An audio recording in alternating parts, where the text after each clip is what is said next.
גינון בבית ובחצר ובגג. יש לך גינה? זה, את יודעת, כולנו יש, אנחנו אוהבים צמחים. איך עושים את זה נכון? הנה האייטם שהקלטנו אתמול עם רינה בן יהודה, אדריכלית ומעצבת פנים. שלום לרינה בן יהודה, אדריכלית ומעצבת פנים. מה שלומך? יהיה יותר טוב נשתגע. נכון. אנחנו איתך בנושא חשוב נורא.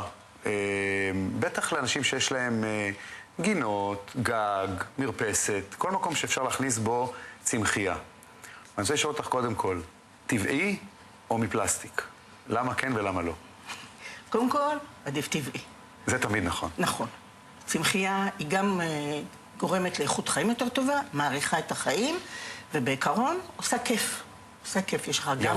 ירוק, צבעים. וגם צבעוני. נכון. וגם צבעוני. יש מלא שיטות שאתה יכול לגנן את עצמך לדעת, וזה נראה מדהים. אז יש שיטה אחת שהיא בצורת פיקסלים. כן? מה זה אומר? פיקסל גרדן, שזה בעצם, אתה בונה את הגינה לגובה, שם לייסטים על קיר יציב. רגע, שנייה, אז מדובר על מרפסת, על גינה, על מה? אתה יכול בתוך הבית, מחיצות, במשרדים. אם יש לך אופן ספייס, לעשות מחיצות. צמחייה זה גם משהו אקוסטי. חייבים להבין את זה. חוץ מזה שזה מנקה את האוויר וזה סופג את האבק, קולט את האבק איתו. אבל רינה, זה משהו שמצריך טיפול. זה לא כמו איזה לשים איזה רהיט ולנקות אותו פעם בשבוע. ממש לא. זו שיטה שלא צריכה, זה כאילו חי בעצמו. חוץ מזה שזה לא הולך לברז למלות את המים, הכל בסדר. אבל אנחנו כן צריך לטפל בזה עם מים. לא, כן. זה חי ממים, זה כמו שאנחנו חיים מהאוכל. לא, ברור. אבל בשיטה הזאת, יש לך קיר, אתה בונה עליו, שם לייסטים במרחקים שווים, עם מקדחה במרחקים שווים עושה חור, שם עציצונים קטנים, הרבה, זה יכול להיות 2 מטר, 3 מטר, 10 מטר, איזה גודל שאתה רוצה, ואז אתה מעביר צינור כזה פלסטיק בין כל העציצונים, ואז שותל את הפרחים. אני ראיתי במשרדים של חברה גדולה של אפל פה בהרצליה, קיר שלם בכניסה, עומד ככה, הכל צמחייה אמיתית. וזה. זה. עכשיו, זה משקע את עצמו. אתה שם את המים וזה עובר לכל הציצונים. זה משקע את עצמו. זה יכול להיות מחיצה בין חדר, בין סלון ובין מטבח, באופן ספייס, במשרדים. בואי נדבר על טיפים של לעשות ולא לעשות כשאתה מטפל בצמחייה.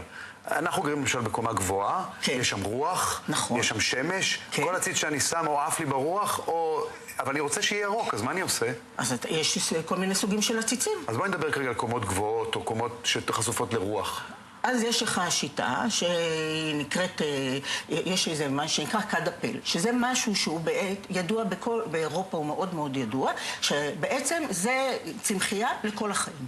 מה זה הכוונה לכל החיים? בין החול ובין השורשים יש כזה מין סוג של בדיוטה, שהצמח עצמו הוא שולח שורשונים קטנים ושותה כמה מים שהוא רוצה. איזה כיף. כן, עכשיו אתה יכול, אם זה קט קטן, אז אתה שם שם, אני יודעת, צמחייה קטנה, אבל בגודל מטר גם עצי פרי, וזה הציץ שיכול להיות, זה קט שיכול להיות גם על הגגות. עכשיו יש לו, עכשיו יש לו חלון קטן. בחלון הזה יש איזה מין כדור אדום, ושם אתה רואה אם אתה צריך להוסיף מים או לא. עכשיו, מה זה חוסך לך? זה חוסך לך את זה מה הבעיה בציצים? שהצמח מתרכב. אני אף פעם לא יודע מה לקנות, איזה חשוף, אתם משגעים, אתה בא למשתלה, זה חשוף לשמש, זה כן חשוף, כמה שעות יש שמש, כמה שעות יש רוח, הם משגעים אותי עם כל השאלות האלה, אני מרגיש כמו באיזה חידון, ואני לא יודע מה לענות להם. בסדר, אז אתה צריך לתת את הנתונים, והם צריכים להגיד לך איזה צמח לקחת. איזה צמח, אבל יש יותר, כן, יש צמחים שהם יותר רגישים לרוח, פחות רגישים, אבל בעיקרון זה גם השיטת גידול, כי זה שיטה שהצמח לא מת, זה עשרות שנים יכול. הכד, אם הצמח יכול עשרות שנים, זה כאילו מתנה לכל החיים. תגידי לי, אז מה רע? בוא נגיד שאני לא רוצה להתעסק עם כל ללכת לקנות, ללכת לי מת, לא השקעתי, כן, המכונה.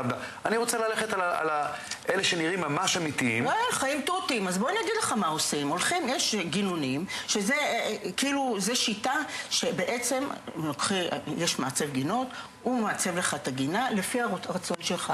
אם אתה רוצה שזה יהיה בסגנון ספרדי או בסגנון טוסקני, ובעצם אתה מגנן את הגינה, אבל לא שם המון צמחים, כי זה גם יותר זול, וזה גם, התחזוקה היא לא גבוהה. כי דשא רגיל בעצם צורך המון מים. אפשר להשתמש בדשא סינתטי, כמה זה נראה אמיתי?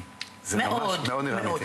עד שנוגעים בזה. לא, בסדר, אבל אתה לא נוגע. אבל היום הדשאים הסינתטיים נהדרים, אבל אתה יכול להשתמש בדקים ובסלעים, ובעיקרון גם לקחת צמחים שהם מאוד חזקים, שאורך החיים שלהם הוא ארוך, ולא צריך, למשל, יש לך גדר חיה, אז לא לגזום אותה כל שבועיים, אלא אפשר פעמיים בשנה.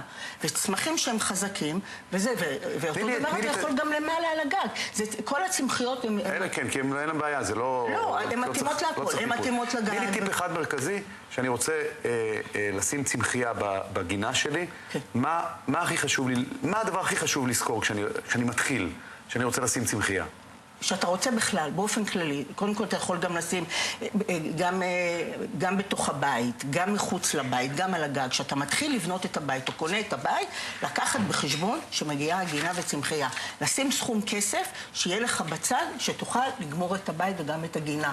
הבעיה שאנשים מגיעים לסוף הבית, אז אתה יודע, כבר לא נשאר להם כסף, אז הם עושים את הכל כזה נורא. זה כבר נשאר לסוף כזה, זה יאללה. אז החיים לא מלא תותים, והחיים לא נראים מלא קצפת, אז זה לא נראה משהו. הרי בסופו של דבר, צמחייה היא מעריכת חיים. היא מעריכת חיים, אמיתי. תשמעי, אני חייב להגיד לך שירוק זה הדבר הכי חשוב בבית. נכון. גם אם זה לא בתוך הבית, אני כשאתה רואה ירוק מסביב, נכון. הנה, תראי פה אפילו ברקע שלנו, יש ים ויש ירוק, וזה כבר עושה אווירה יותר חיובית, לא? ברור, ברור. וזה טבעי. אני יודעת. אני יודעת שזה טבעי. רינה, תודה רבה, היה מאוד מעניין. רק בשמחות. יום טוב שלך.